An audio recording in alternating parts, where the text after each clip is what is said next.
Hello, everybody. Going live here. I am going to wait just a little bit, just to kind of see if some eyeballs get on here first. These are always obviously recorded, and then I keep them up. But I'm going to talk today. I can't believe how fast the weeks go, by the way.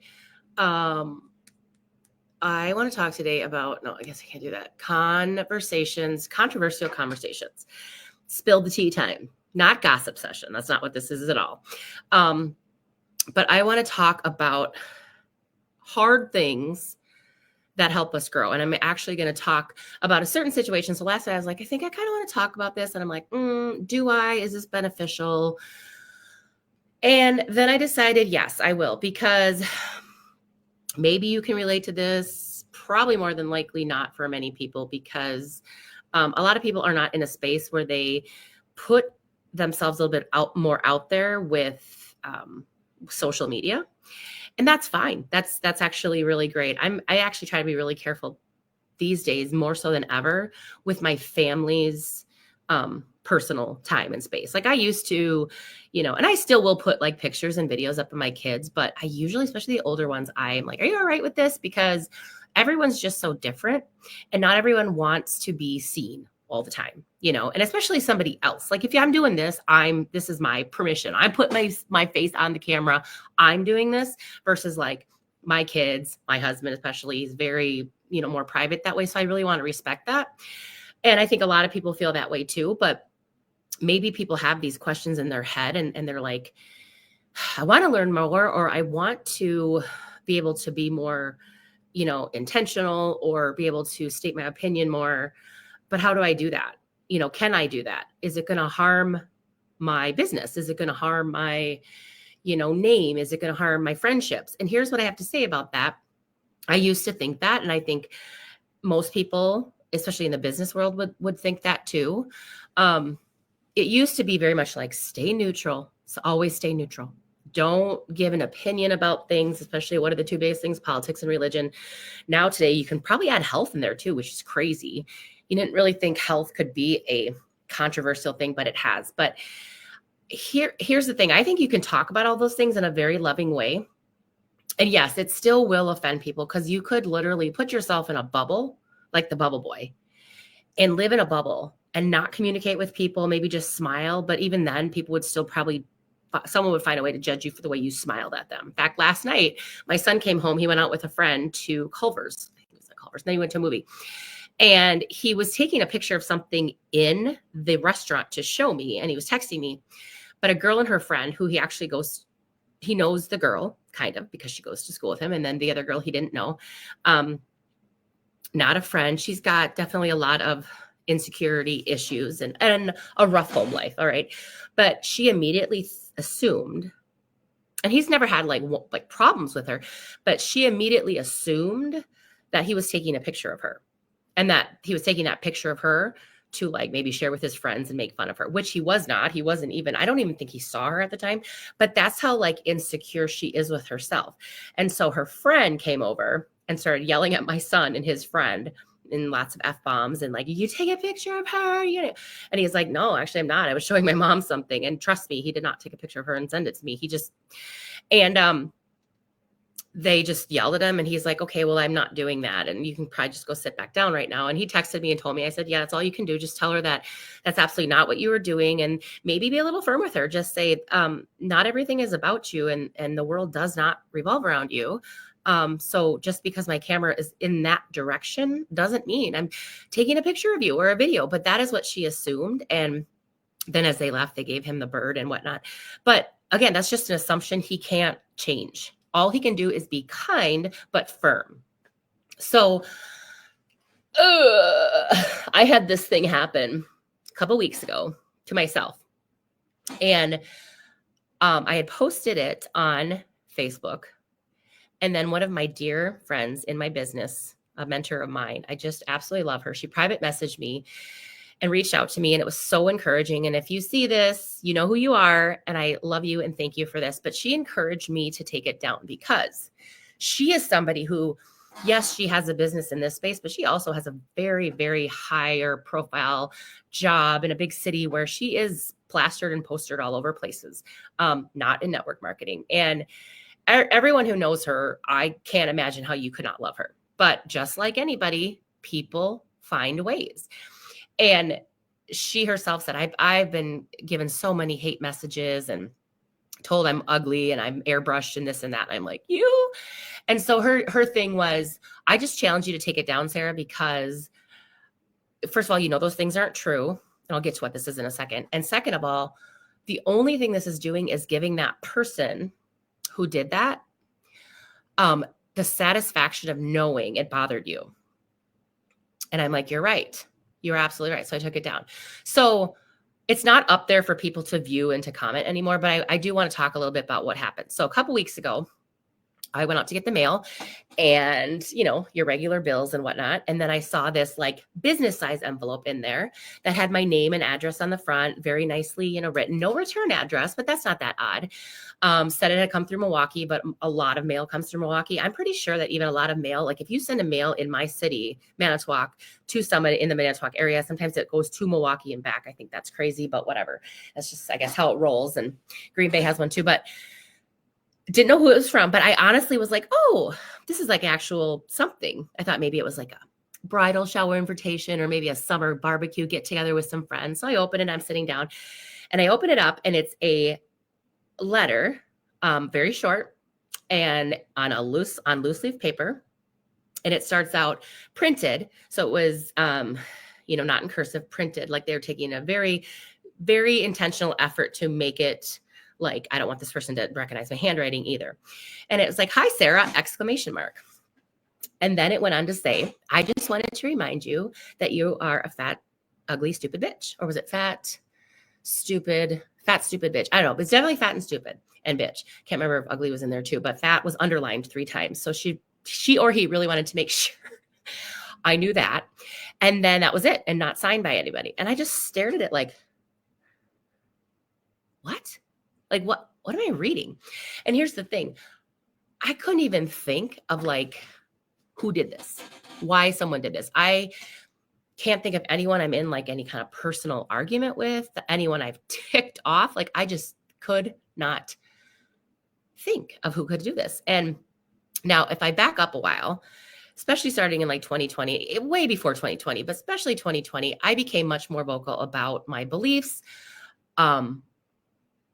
I tried to share a lot of facts and more so beliefs, not really opinions, because I believe, like, as an American citizen, you have the right to do whatever you want to do within legal constitutional rights. I may not agree with it, but that doesn't really matter. Like, we're probably not going to be friends and hang out, but I'm not trying to stop those people from that. That is their constitutional right.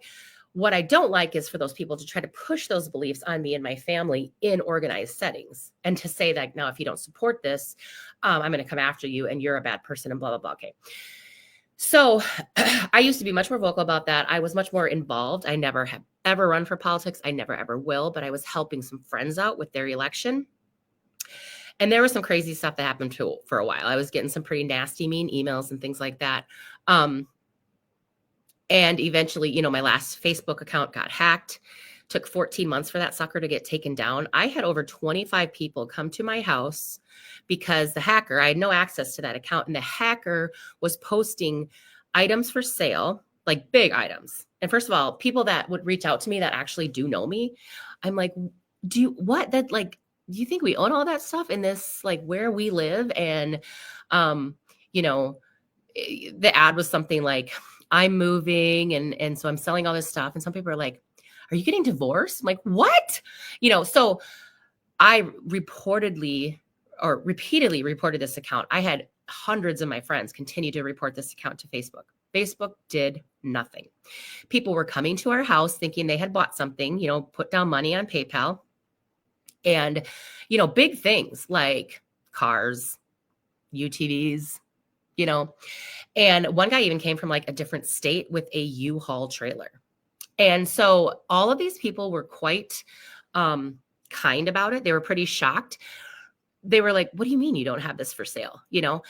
But my thing was, my younger kids were starting to get kind of concerned and scared about this. People just randomly showing up. The hacker, because people would eventually show me what the hacker was messaging them. this hacker would even, or hackers, because they work worldwide, they would even say stuff like, if I don't answer the front door, just come on in the backyard. I'm out there working. So like we would catch people on our camera, like walking through our backyard when we weren't home. And nothing was being done. Local police came over a couple times and they're just like, oh, we don't really have access. Pretty much Facebook is over the law. And they just said, maybe you can put a sign on your front door that says no soliciting and we don't have anything for sale. And I was like, that's the best you can do. Again, not angry at our local police, but that's really all they could do. And so we did that. We even reached out to FBI, nothing. And what ended up getting it taken down eventually was our amazing county detective reached out. Well, I don't know. I reached out to him or he reached out to me. He heard about it, but he got going on it and he was determined, and he retired now. So he was like at the end of his career, and he was also dealing with a really sad situation in an area of a boy that was missing and had been missing for a long time. And he did end up not alive, which was so sad. A little boy, I think he was about 3, but in all of that, he was still making time and a priority for me and my family. And he twice reached out to Facebook with a formal written letter telling them you need to take this account down. My job as county detective is to keep my community safe, and this is not safe. And nothing happened. And then he eventually had to go to the courthouse, to this county judge, to get a warrant for the IP address. So eventually, yes, it was taken down. It took 14 months. With all that to say, I don't know why that happened. I don't know how I got hacked. But that combined with all this like creepy hate stuff and people coming to our house, it just got to be a lot. So I really backed off of anything political, even like supporting my friends. And you can see on my page now, 90% of what I post is about health and my business, my faith, my family, and the occasional things going on in the world that really more so have to deal with our health and things that are affecting our health and need to be looked at.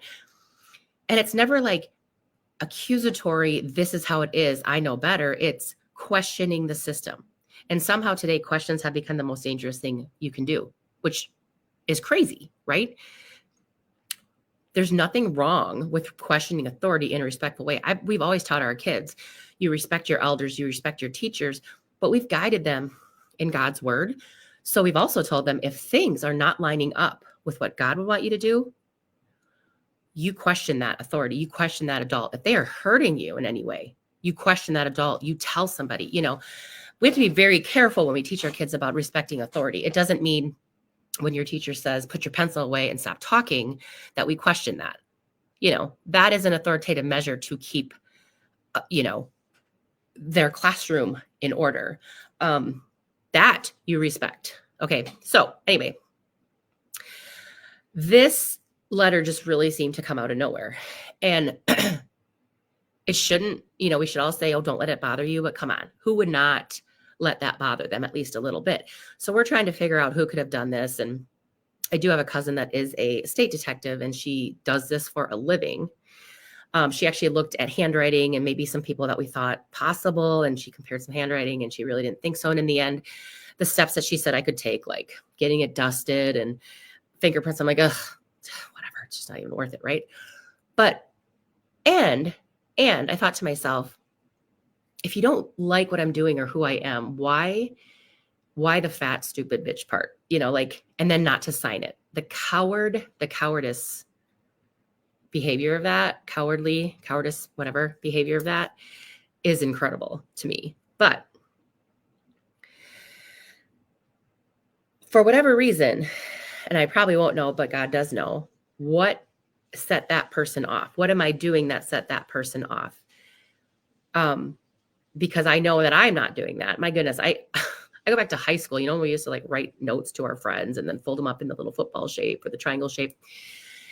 And yeah, we were teenagers and we could be nasty too. And I'm sure I did my fair share of being mad at somebody, but I can guarantee I never would have paid postage for that. Like, I think the person I think of doing something like this is like the Silence of the Lambs person, like sitting in a basement, like cutting letters out of a magazine and pasting them. Like that's creepy, crazy behavior to me, but that's what happened. And it hurt.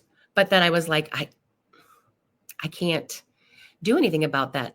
And when I go back to business, when people used to always say, like, keep it neutral, don't give your opinion, that tide has totally shifted. And if you talk to a lot of network marketing professionals, coaches out there, very successful, highly successful people like Eric Worre, Bob Heilig, Ed Milet, they will tell you the opposite, because you are trying to sift and sort.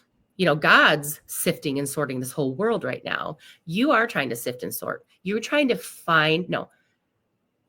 have the people that need your help find you. I am not wanting, needing, looking to help as many people as I can. I'm looking to help as many people as I can that want my help and feel that I can help them. And by sifting and sorting, by being very intentional and particular with what I share, with where my values align, what my beliefs are, what my goals are, that is going to have people go whoosh one way, like she is absolutely not for me. But it's also going to have people that really resonate with that magnet in. And so I really encourage you to start being a little controversial. I don't mean start fights, make it your entire platform. Your platform should be, what are you doing to help other people? What can you do? How are you serving? Who can trust you? Those are all things you're trying to do. But you, just like they're trying to find someone that aligns with them and can help them, you also want to align with that person. Nobody wants to. If you go into a classroom to teach, like a high school classroom, you're going to have so many kids with different personalities, and you don't get to choose which students you work with. Although I'm sure a lot of teachers wish they could, but you don't get to choose that. And you have to find a way to make that work. But when you do your own entrepreneurial thing and you are really, truly trying to help people, you are trying to find the people that align with your values. And so I will not be ashamed of that. And I will not hold that back, because you will run as fast away as you can if I don't align with that. But I will also draw in the people that really feel like they can trust me, and I can give them more time, because I know that they are here for the right reasons, and we're a partnership. So there will always be somebody, usually more than one person, but there will always be those people that want to do whatever they can to sink your ship. They are not here to see you succeed.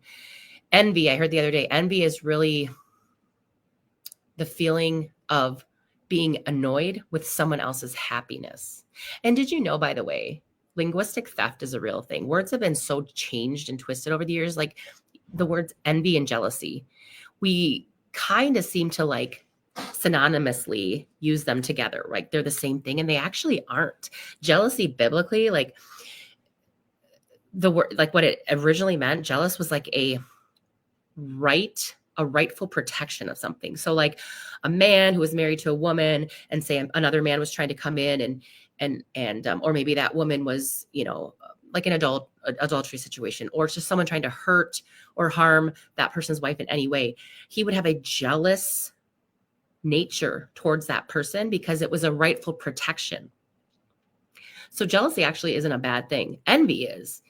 Envy is just an absolute emotional feeling of wanting something that somebody else has that's not yours, or being angry at somebody else's happiness. But jealousy is actually a rightful protection. But it's been so twisted. We'll just use it like, oh, I'm so jealous of that person. Oh, you're rightfully trying to protect their whatever. Like, no, it doesn't fit. But that's what education is all about, is helping people see what's been twisted. But again, people are always going to be trying to sink your ship. There's people that I think spend a large part of their life almost like in their tower, watching your ship, like the battleship game, like trying to figure out how to take you down. And you just have to know that that's coming. And so what armor of protection do you have up for that? Mental toughness is absolutely critical to make it through that, because If you shut down at the second someone criticizes you or something goes wrong or something hurts, you won't move forward. So also this is said all the time. It's not but opinions don't pay your bills. Opinions don't pay your bills. So when you're constantly trying to just chase the approval of everybody, all you're doing is chasing your tail in a circle. You're never going anywhere. Because once you get the approval of one person, the next person is going to not approve of you. And then you're like, crap, and all you can do is either go in this circle or just zigzag all over. And there's no, the proper path in life is always going to involve this, but at least you're moving forward, right? You're still going in one direction. This is not going to get you anywhere. And this isn't going to get you anywhere. So if you could think about it, like, what are some fears that are holding you back? What is holding you back from talking about something that is very meaningful to you? What's holding you back from sharing your faith? What's holding you back from suggesting something to a loved one when you see them suffering? Maybe it's in their health, in their finances, in their marriage, in their friendships, in their job, whatever it is. What's holding you back from giving them a suggestion? Because again, people are going to give us suggestions all the time. We can take it or leave it, but we have to ask ourselves, what suggestion am I going to take seriously? What does this person mean to me? How much do they matter in my life? How much have they shown up and been there and supported me in my life versus just critique, usually from a place that they aren't even experienced in. So what fears are holding you back? You can share them below. If you watch this on the replay, just hit #replay. That really helps get this information out. Some people really want to hear this stuff. They want to know there's people out there that can relate to them. So drop something below if you feel bold enough. That's a great first step, putting it out there that people like, writing it down. Journaling is a big thing. Everyone's always talking about journaling, right? But lots of times it'll like, oh, comment below or get in my inbox. And that's fine too. But remember, again, when it's something in your inbox, obviously if it's something very private and personal, you're not going to blast it. But if they're pretty regular fears that a lot of people probably have, but like, you don't want somebody to know. Do you know the first step in like releasing that fear is just putting it out there? Like just saying it, just being like, okay, woo, I did that. Woo, felt good, So once you address the fear part, like what fears you have, the next step is, what goals do you have? What goal do you have? And set realistic goals, but like for the next 3 months, 6 months, year, 2 years, 5 years. Again, our times are in God's hands. So you're not going to be able to do anything outside of what he already has planned. But part of that plan is you being fruitful, doing something, trusting in him, asking for his guidance, praying for wisdom. But not doing something out of absolute fear is just, it's just so not good for you. One thing I also did, this is another thing so I have always loved tattoos. So thankful I didn't get a tattoo when I was in high school, because if I did, I would have a yin yang in the middle of my back, which aligns absolutely nothing with who I am, and I would not be. But again, when you're 16, 17 years old, you're a youth, you do things. So I didn't even get my first tattoo till I was like in my mid 30s. And I have 3, and all 3 of my tattoos are conversational starters about my faith. And when people say like, oh yeah, but how many times are people going to ask you? I can tell you, I have had more people ask me about my tattoos than any other thing I've ever had on me. A sweatshirt, my hair color, whatever. And every single one gives me a chance to talk about my faith. Now, there are Christians out there who believe tattoos are wrong, believe they're sinful. And they'll use Old Testament scriptures to back that up. But Christians know that the Old Testament was fulfilled with Christ coming. I keep thinking someone's going to come down here. Death and resurrection. So those were laws they had to live by because Christ hadn't come yet. And it was like they had the hope of Christ coming. That's where their salvation, their hope came from. But they still had all these rules they had to follow. And I thought, man, I would have been, talk about obsessive compulsive back in those days. So many rules, so many rituals, so many laws.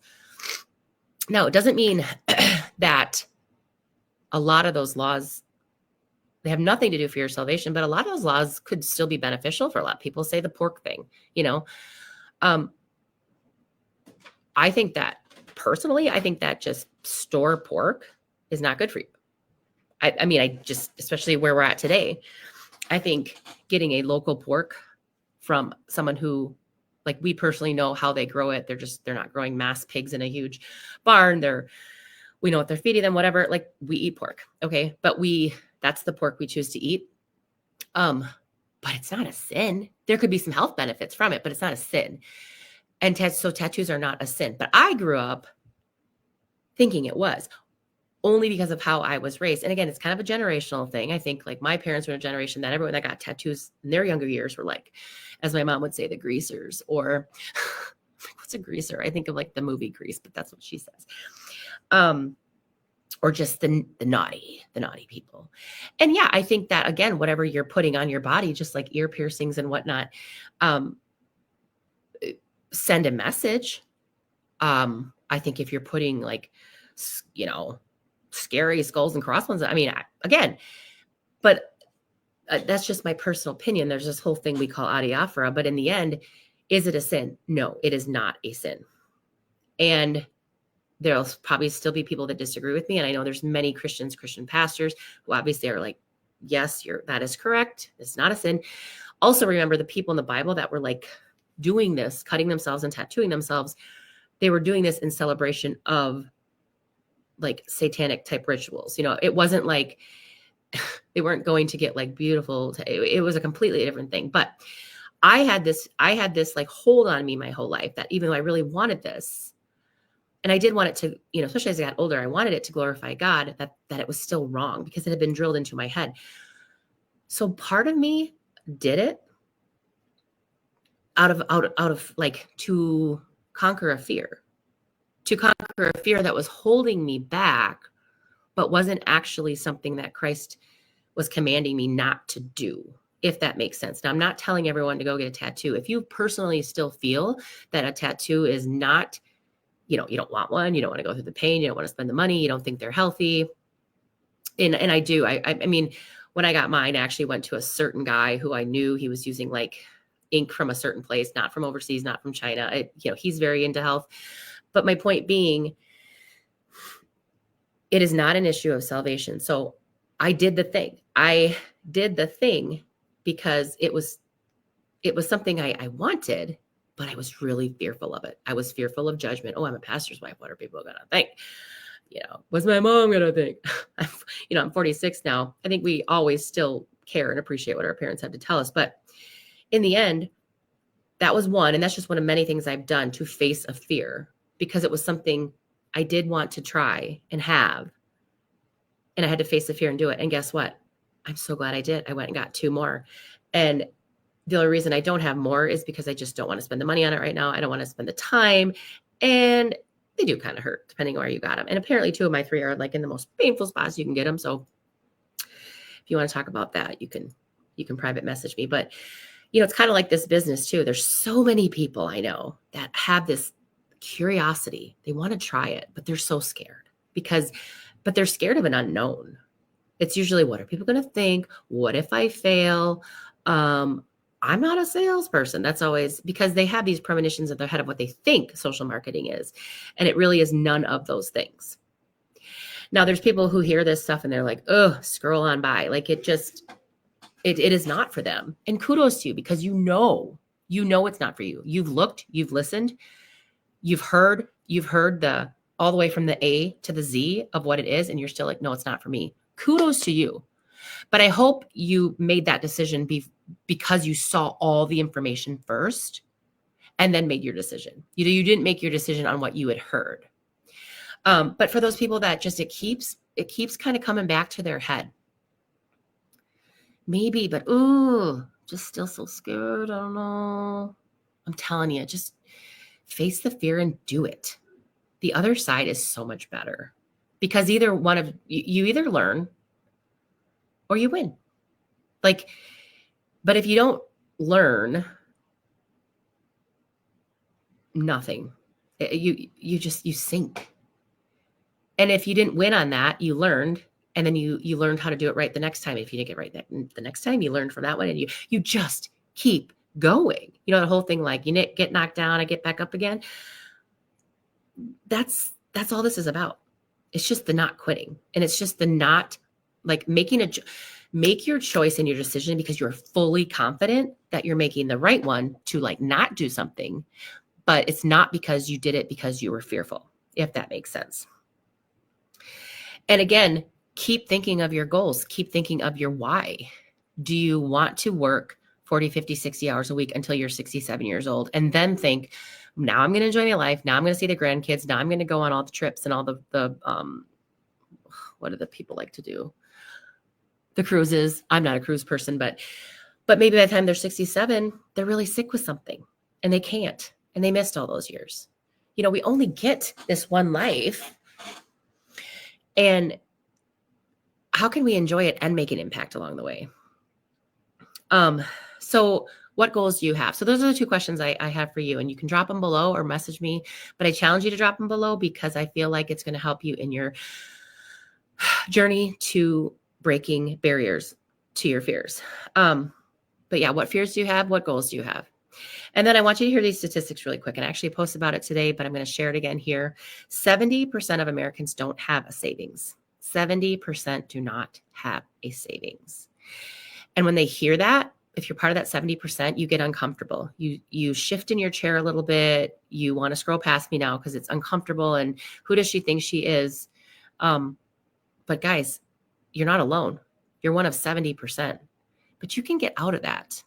You can start getting out of debt. You can start, maybe you don't even have debt, but you just cannot save. You just cannot find a way to get money in the savings. All right, 70%. One reason I do what I do is to help people get that too. 72% of people who join social marketing. Now this comes from the Direct Sales Association. It's a world, selling association magazine.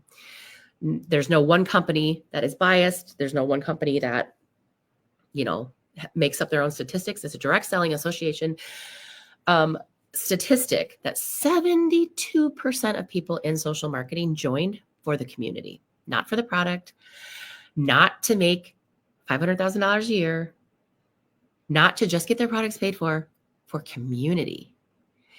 And are you feeling like, boy, I wish I had a community of like-minded people that I feel like would support me in all the things I do, would call me, message me, encourage me, people I can go hang out with that I know my values align with? Or are you feeling lost? Are you feeling lost in the sea of doom scrolling and endless politics and endless, just doom and gloom? Like, doom and gloom is never going to go away. So how about shift from a community of doom and gloom to a community of support and encouragement? Because again, it's the journey. Statistically, it's the journey and the progress, the pursuit. That's what I'm thinking of. It's the journey and the pursuit that mentally, statistically, in your brain, bring you the most joy. It's not the end goal. It's not the 75 pounds you want to lose or the big house in the country that you want to build. If and when you get to that, that is not where the most joy comes from. It's in the pursuit of the goal. Remember that movie, The Pursuit of Happiness? Like, it is for so many, coming from rock bottom, coming from being a high school dropout, a single mom, a recovering addict, spent some time in prison, declared bankruptcy, whatever it is, it's going from that to the pursuit of the dream they have ahead. That is where the most joy comes. And 72% of people in this business, that's why they join. And then lastly, 60% of people that join, or I'm sorry, 60%, this is not network marketing, 60% of Americans want an additional stream of income. So 6 out of 10 Americans polled in this direct sales association 60% want an additional stream of income and they don't know how to do it. And so they think that maybe finding a second job at Subway or at the local gas station, whatever, is going to help them. But all that's doing is taking another 10, 20 hours away from their family in a convenience store or whatever it is, probably not making a ton of money, and then getting taxes taken out of that, not enjoying it, and still not getting ahead because they can't scale it. You can't scale your hourly pay. Some are trying to sell on Marketplace. Some are trying to start Etsy stores. Some are trying to, look at Marketplace. Look at, I was selling sourdough for a while because I make sourdough. I make sourdough for my family. I'm like, well, heck, why don't I try selling it? And I was selling sourdough. I was selling sourdough donuts and sourdough breads and sourdough this and sourdough that. I had no problem selling it, but do you know how much time and effort and hours go into sourdough? It is a lot of work. And I don't have some big fancy kitchen or some commercial oven. And it was, you start kind of on a Wednesday, you start getting your leaven going. Thursday is prep day. You get it all done. And this is over hours and hours and hours because again, sourdough, it takes hours, the stretching and the folding and the blah, blah, blah. And then putting it in the bowls. And I would sometimes have 20. I was sweating. I was tired. And then the next day getting up super early on a Friday to start baking these for people to come pick up. And I'm like, oh, what am I doing? Like, this isn't even fun anymore because I feel like I'm on this timetable and, some of them didn't always turn out with the best rise. And I felt like, well, I'm only going to charge you half for this because it didn't rise the way it should have, blah, blah, blah, blah, blah. No, thank you. But people are doing that, but it's not going to bring you a lot in for the amount of time that you're putting in. So if you want to make that additional stream of income with as little time as possible alongside your job currently, nobody starts this thinking, oh, I'm going to go quit my corporate job tomorrow because I'm starting network marketing. Our most successful network marketers had very full-time jobs when they start and built and scaled, or they still do because they actually love what they do. But they want both. But many of them did quit because they were so burnt out at their current job. So if those are pretty high percentages. And I just have a big feeling that the majority of reason that people shut down is because of fear. And I'm just telling you, I'm encouraging you just to face your fear. Only good things will come when you face your fear because you will either learn or you will win. All right. That is my Wednesday wisdom. I don't know. Take it for what, maybe it's Wednesday wash. Well, I can't even think of another W, but if it resonates with you, reach out. Let's talk. See everything, see all your options first before you know if it's something for you. Don't ever decide on something without having all the facts. Okay. All right, guys, have a wonderful rest of your Wednesday.